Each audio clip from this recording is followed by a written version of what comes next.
On today's episode of Locked On Wild, what are the spots that are actually up for grabs in Minnesota Wild training camp?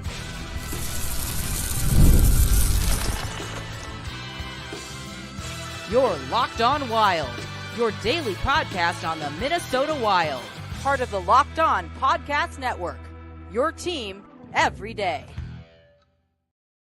What is happening, everybody? Welcome into another episode of Locked On Wild, your daily Minnesota Wild podcast, part of the Locked On Podcast Network, your team every day. We thank you for making Locked On Wild your first listen each and every day. Make sure you subscribe on YouTube and your favorite podcast platforms so you don't miss out on any new episodes throughout the week. Today's episode of Locked On Wild is brought to you by Game Time. Download the Game Time app, create an account, and use code LOCKEDONNHL for $20 off your first purchase.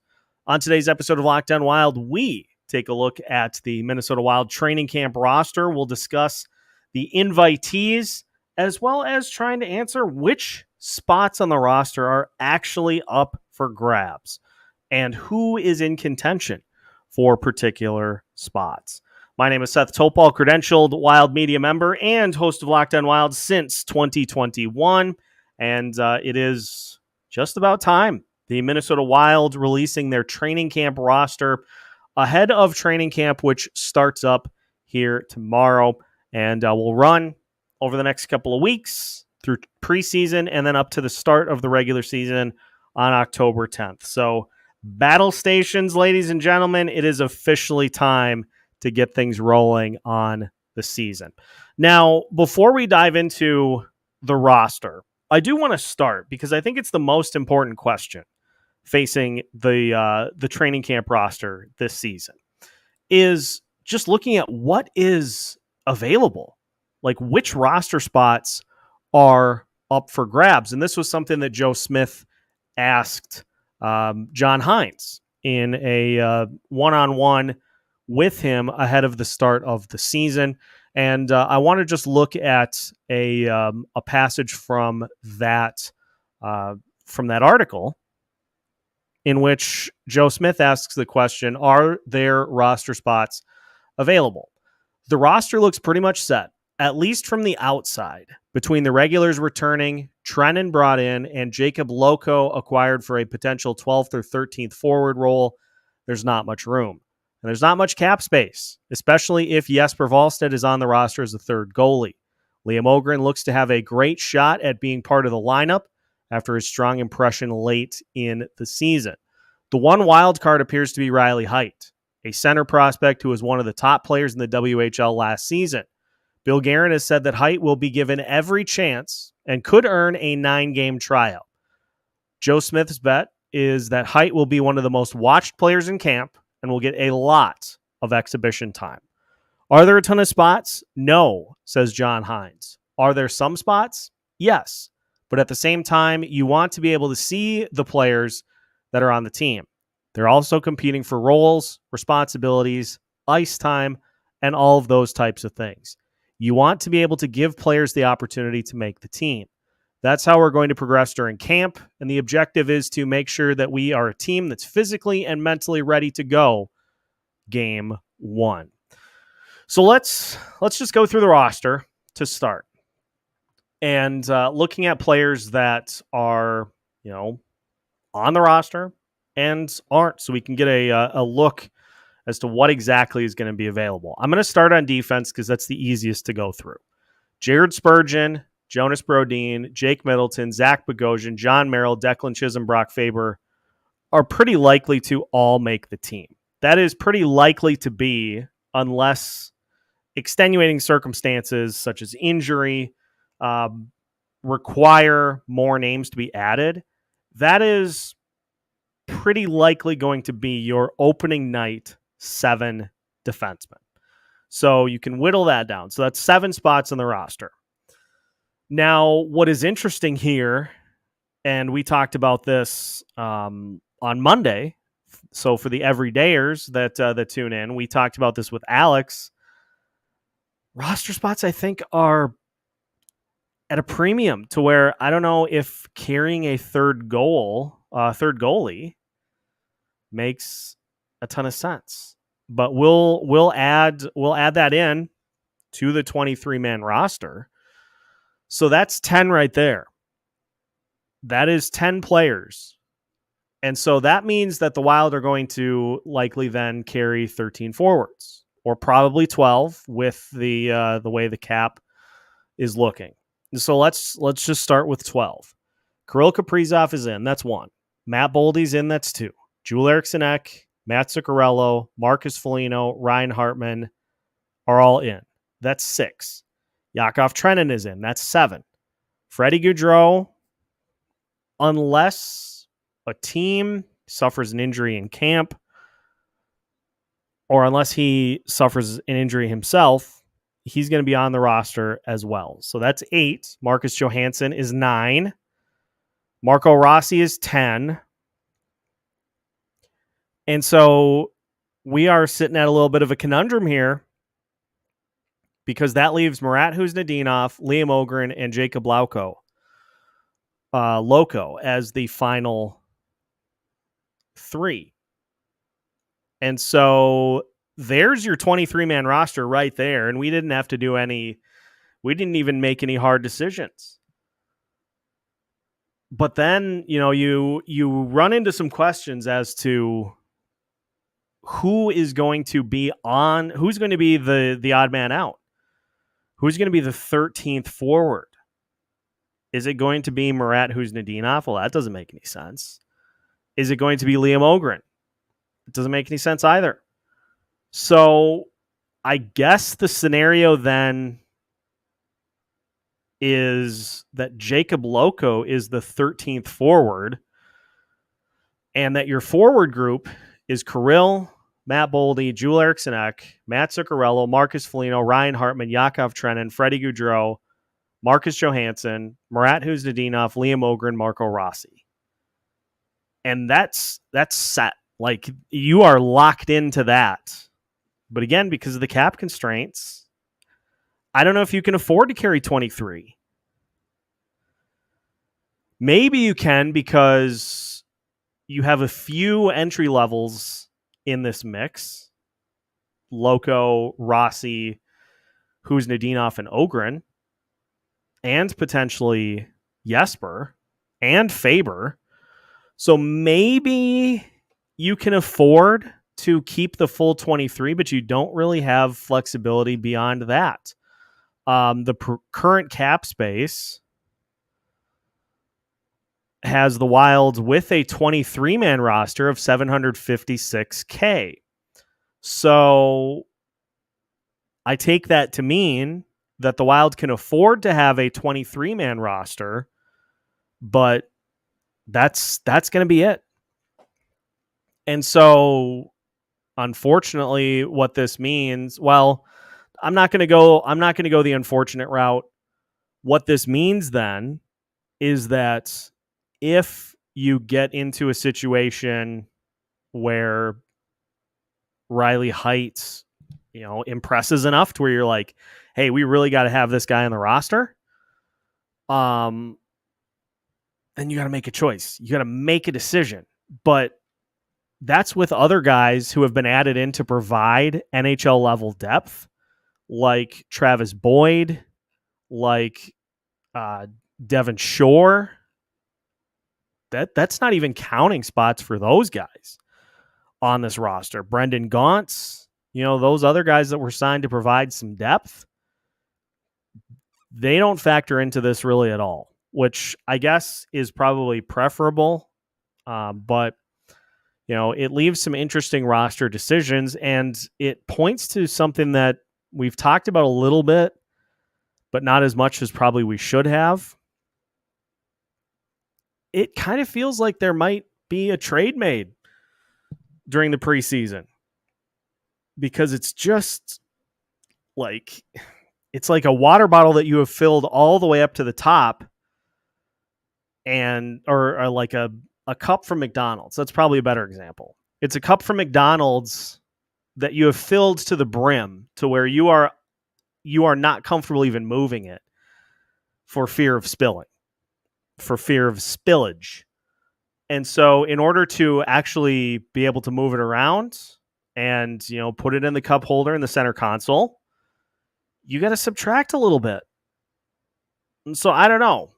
Tea leaves might not be reflecting just that, but it's weird going in and having a roster that is like 100% set. Like it feels like the players are 100% set where they fit. That's where the questions come in. So we'll finish the show by talking about, some of the spots that are actually up for grabs. But from a roster standpoint, I think John Hines is probably right. Unless there's an injury in camp, your 23 is pretty much written in pen. So I guess we'll see what that means for Riley Heidt, but Bill Guerin might have to do a little maneuvering to free up a spot if necessary. When we come back, we're going to take a look at the actual roster and some of the invitees, some of the interesting names. We'll take a look at who stands out from the training camp roster as we continue today's episode of Locked On Wild after this. Today's episode of Locked On Wild is brought to you by Game Time. Folks, college football is in full swing, as is the NFL. Major League Baseball is nearing their playoff push. And best of all, the NHL will be getting underway here before you know it. So there's no better time to secure a boatload of tickets with Game Time. Game Time can help make the ticket buying experience as stress-free as possible. More time for tailgating, more time for hanging out before the game, and less time worrying about where you're going to sit, how much the tickets are going to cost, and whether or not your seat views are obstructed. Game Time shows you your view from your seat, as well as giving you all-in pricing, which shows you what you will pay with fees included. You must turn this feature on, but it is well worth it to see what the tickets will actually cost with all the fees. Take the guesswork out of buying tickets with Game Time. Download the Game Time app, create an account, and use code LOCKEDONNHL for $20 off your first purchase. Terms apply. Again, create an account and redeem code LOCKEDONNHL for $20 off. Download Game Time today. What time is it? It's game time. Welcome back to today's episode of Locked On Wild. Once again, we thank you for making Locked On Wild your first listen each and every day. For your second listen, make sure to check out the Locked On NHL podcast, getting you closer to the start of the season by giving you burning questions on every team in the West, key issues for teams in the East, and at-large NHL coverage as well. Let's get back to the training camp primer, Training Camp 101, by looking at the roster. And we start with the forwards. Not a lot of surprise here. Matt Boldy, Yakov Trenin. Yakov Trenin is wearing number 13 this year, by the way.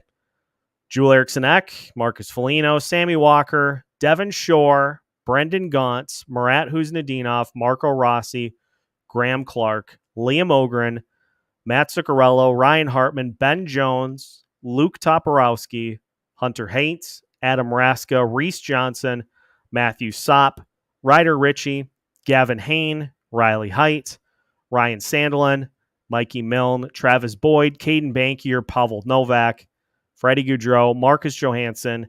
Jacob Loco becomes the first player in Minnesota Wild history to wear the number 94. So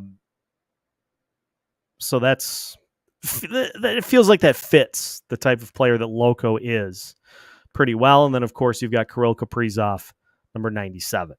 On defense, you've got Joseph Ciccone, John Merrill, Jake Middleton, Brock Faber, Zach Bogosian, Jonas Brodin, Cameron Crotty, Ryan O'Rourke, Jared Spurgeon, Declan Chisholm, Damon Hunt, Jack Pert, Will Zmolek, Carson Lambos, Kyle Masters, Stevie Leskovar, David Spacek, and Calum Parker. And then the goalies, Marc-Andre Fleury, Jesper Wallstedt, Troy Grosnick, Philip Gustafson, Kyle McClellan, Samuel Levi, Chase Wutsky, and William Rosso. Now, Michael Russo pointed this out, and it was an interesting note. that players who are on AHL only contracts have to be given PTOs, professional tryout invites, to be able to participate. And so when you see some of these invitees, that is one way to get around it's more of a procedural thing on the AHL side. If they're on two-way contracts, it doesn't make a hill of beans difference. But if they are on true AHL contracts, you got to have the PTO to be able to participate in training camp. And so of the invitees, and on offense, you've got Matthew Sopp, Gavin Hain, Ryan Sandelin are the three forwards. Of the defensemen, you have one, Will Zmolik of Rochester, who played in Reading and then Lehigh Valley as well. And on the goalie side, you've got Kyle McClellan and William Rosso are the two there. Now, McClellan, the goalie, was very, very good with the University of Wisconsin. Was, I believe, the Big Ten goalie of the year. So he is a name that is very intriguing, of that grouping. I've talked about Watsky a lot as a player who has the potential to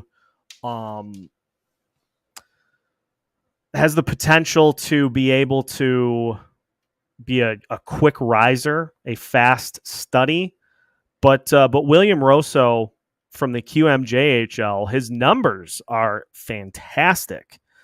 In 50 games this past season, he was 34, 10, and 1 with 8 shutouts and a 224 goals against average and a 924 save percentage. Then McClellan, the University of Wisconsin, he had 7 shutouts in 37 games. Some pretty impressive numbers. And all of a sudden, this goalie room that we were wondering what it was going to look like post Jesper Wallstedt. On the Iowa side, they've got plenty of names that offer intrigue, and it's just going to be really interesting to see how things play out there. Some of the names that I'm interested to keep an eye on throughout this training camp, just not necessarily because they factor into the team dynamic, but just because there's some new names. Ryan Sandelin of Hermantown, who played for Colorado of the AHL, split time with the ECHL and the AHL this past season for Colorado and Utah. That's a name that I'll be keeping a little bit of an eye on. And beyond that, of course, you've got your standard prospects that we've become pretty accustomed to. Hunt, O'Rourke, Lambos, Masters, the usual suspects, seeing how they stack up against the rest of the NHL regulars will be a lot of fun. But it is by large a roster of players that we've seen quite a bit.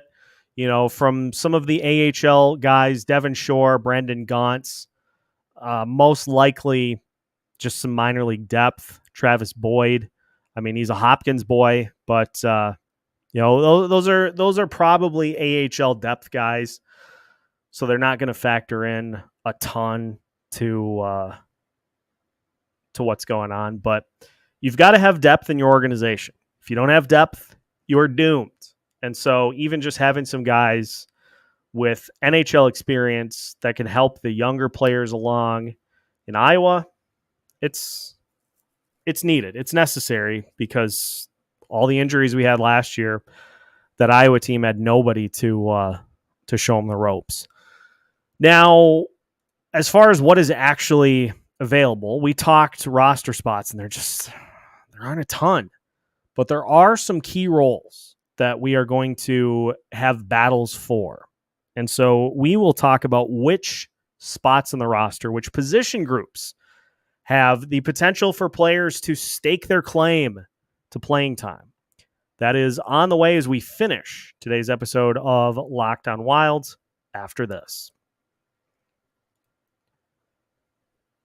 Today's episode of Locked On Wild is brought to you by FanDuel. You have heard us talk a lot about FanDuel, America's #1 sportsbook. Well, we have something a little different for you.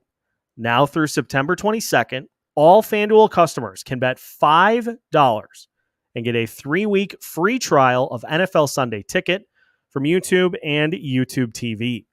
Then with a YouTube TV base plan, you'll be able to watch every regular season Sunday afternoon out-of-market game. All you need is a Google account and a current form of payment, and you can cancel anytime. Just visit FanDuel.com to download America's #1 sportsbook. Don't miss out. Only a few days left to claim this offer, which will allow you 3 free weeks of NFL Sunday Ticket.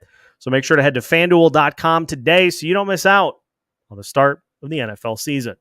FanDuel, America's #1 sportsbook. Final segment of today's episode of Locked On Wild. Once again, we thank you for making Locked On Wild your first listen each and every day.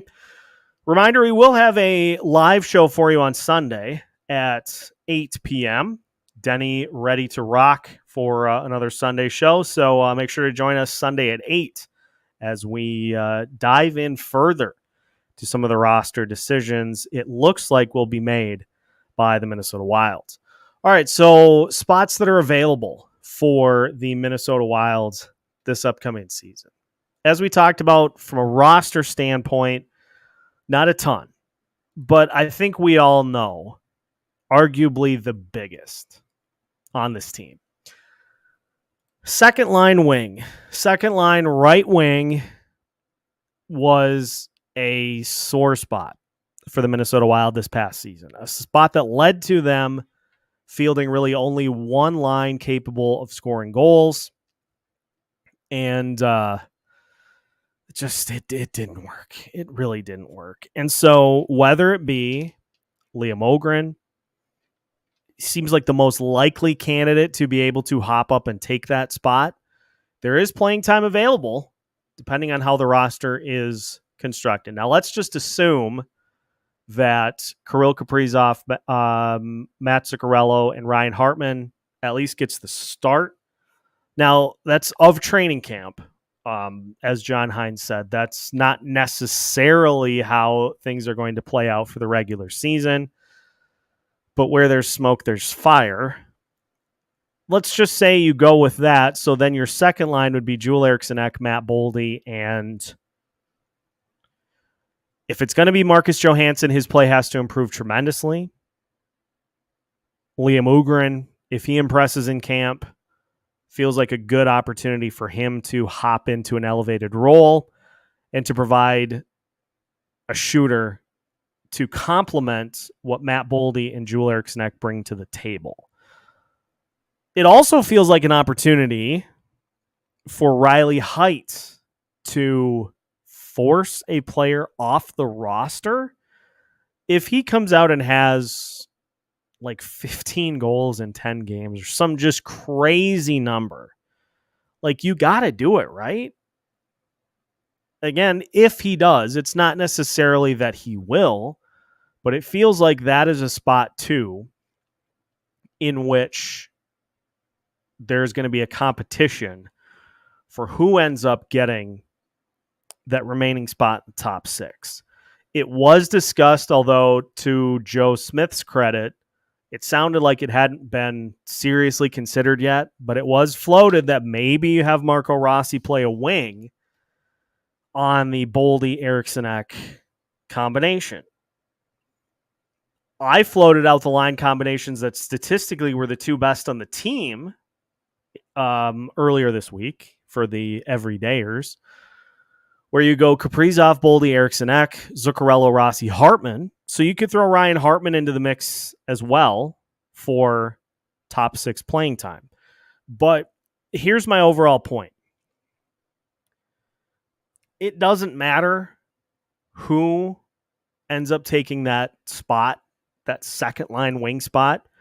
What matters is that whoever is in that spot plays substantially better than what was in that spot last season.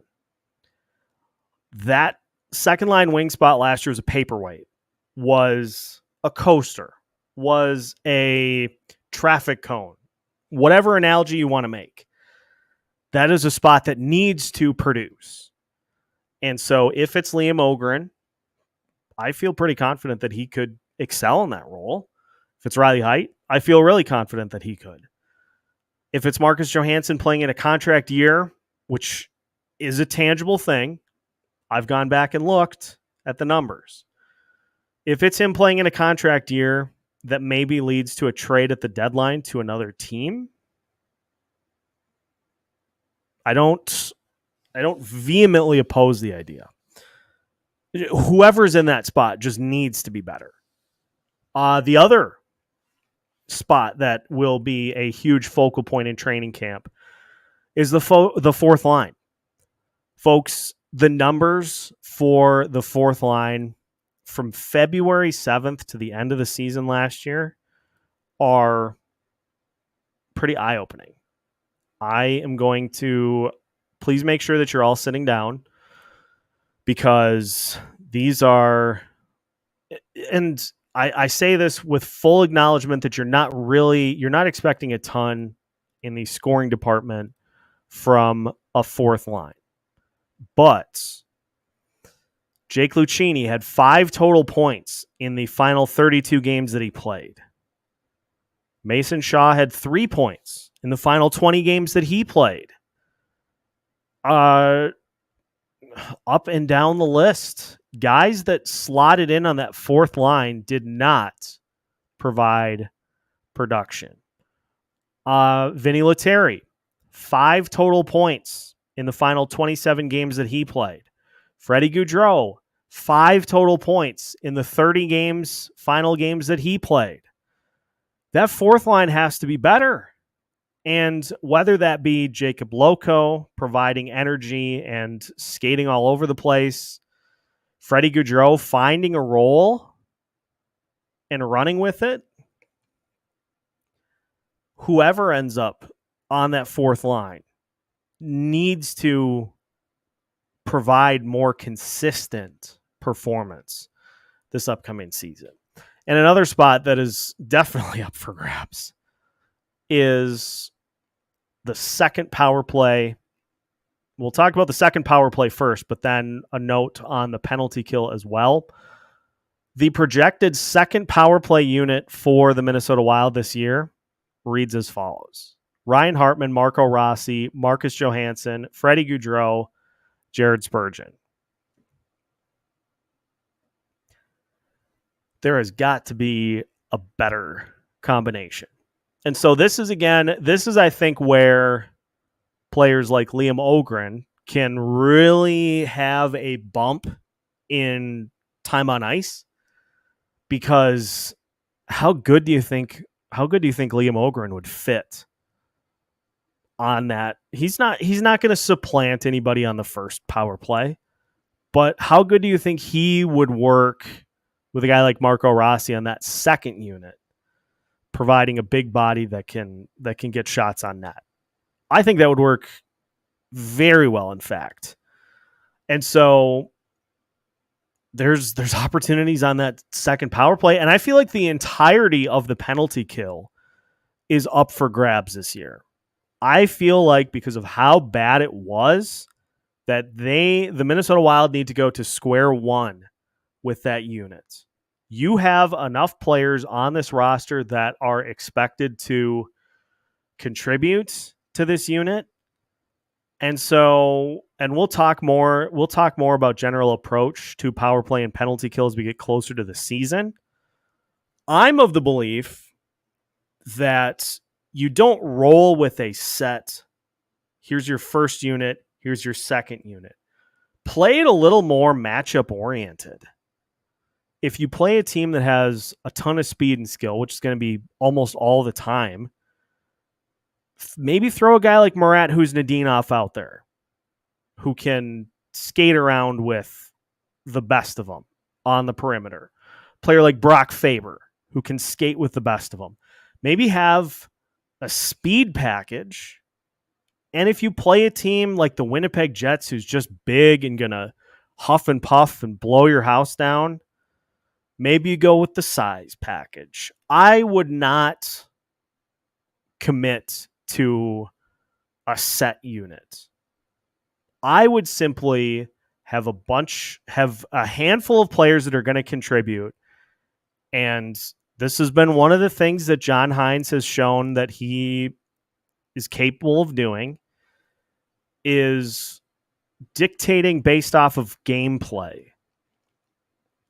Because I think if you get locked into one particular group, then that's how teams pick you apart, because they can develop tendencies.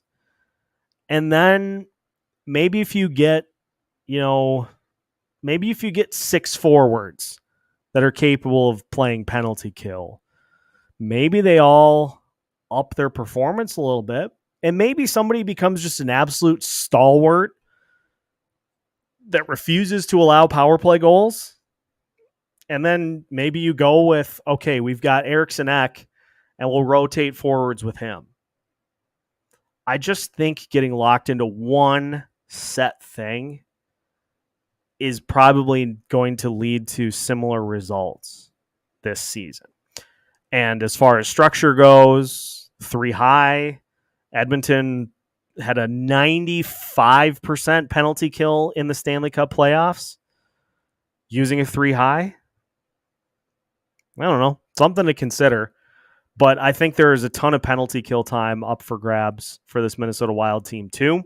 So to close, it's not necessarily roster spots in particular that are up for grabs.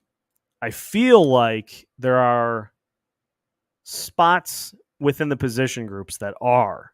And the hope is that the players who really perform well in the preseason are rewarded with elevated time, as opposed to just handing it to the usual suspects. So we'll see what happens. Training camp is, for the most part, free to the public, and the schedule is available at wild.com. So if you are interested in heading to training camp, make sure to check that out. I do believe they want you to get tickets, like to register for the sessions you're going to. But again, all that info is at wild.com.